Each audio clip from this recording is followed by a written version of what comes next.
আজকে আমরা দেখব তৃতীয় পর্যায়ক্রমিক মূল্যায়ন 2025-এর জন্য পঞ্চম শ্রেণী আমাদের পরিবেশ প্রশ্ন, যেখানে পূর্ণমান 50, সময় রয়েছে 1 ঘন্টা 30 মিনিট। সঠিক উত্তর নির্বাচন 1×10। ঝালং জলবিদ্যুৎ কেন্দ্রটি যে নদীর জলস্রোতে শক্তিতে চলে তা হলো জলঢাকা। কলকাতায় রিক্সা আসে 1900 সালে। হাওড়া থেকে হুগলি পর্যন্ত ট্রেন চালু হয় 1854 সালে। পরিবেশ বান্ধব পরিবহন হলো সাইকেল। পথের পাঁচালী সিনেমাটি বানিয়েছিল সত্যজিৎ রায়। পরের প্রশ্ন দেখো, কাগজ প্রথম তৈরি হয় চীনে। সুমেকা লেভি নামের ধূমকেতু যে গ্রহের উপর আছড়ে পড়েছিল তা হলো বৃহস্পতি। বিশ্ব বয়স্ক দিবস পালন করা হয় 1 অক্টোবর।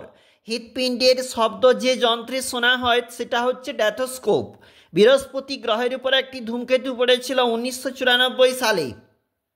আমাদের দেশে কবে প্রথম যাত্রীবাহী ট্রেন চলে? 1853 সালে।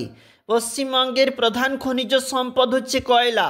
ধোঁয়াতে কোন বিষাক্ত গ্যাস থাকে? Carbon monoxide. সালফার ডাইঅক্সাইডও কিন্তু থাকে। চলে যাব পরের যে পেজ রয়েছে, একাধিক প্রশ্ন উত্তর সহ। পানসি কি? ছোট ডিঙি নৌকাকে পানসি বলে। প্যাপিরাস কি? প্যাপিরাস এক প্রকার গাছের চাল। পৃথিবীর নিজস্ব ঘোরার পথকে কি বলে? কক্ষপথ। কোন তিথিতে মরা কোটাল হয়? অষ্টমী তিথিতে। সুনামি কি? এক প্রকার সামুদ্রিক জলোচ্ছ্বাস।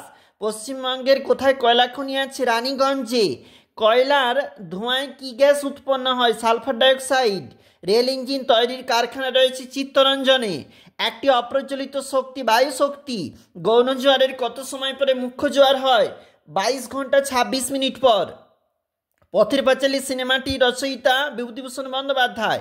এটা উপন্যাসটি বলেছে। চাঁদের পৃথিবীরকে এক পাক ঘুরে আসতে সময় লাগে 29.5 দিন। কয়লার উপাদানটি হচ্ছে কার্বন। কয়লা পুড়িয়ে তাপবিদ্যুৎ উৎপন্ন হয়। মুখ্য জোয়ারের মূল কারণ চাঁদের আকর্ষণ। কয়লা পেট্রোলিয়াম দুটোকেই বলে জীবাশ্ম জ্বালানি। সূর্য আমাদের সব শক্তির উৎস। দেখো, এটা রয়েছে আমাদের 3 নম্বর পেজ। আমরা চলে যাব, এটা হচ্ছে অন্তিম পেজ। অবশ্যই দেখে নাও প্রশ্নগুলি।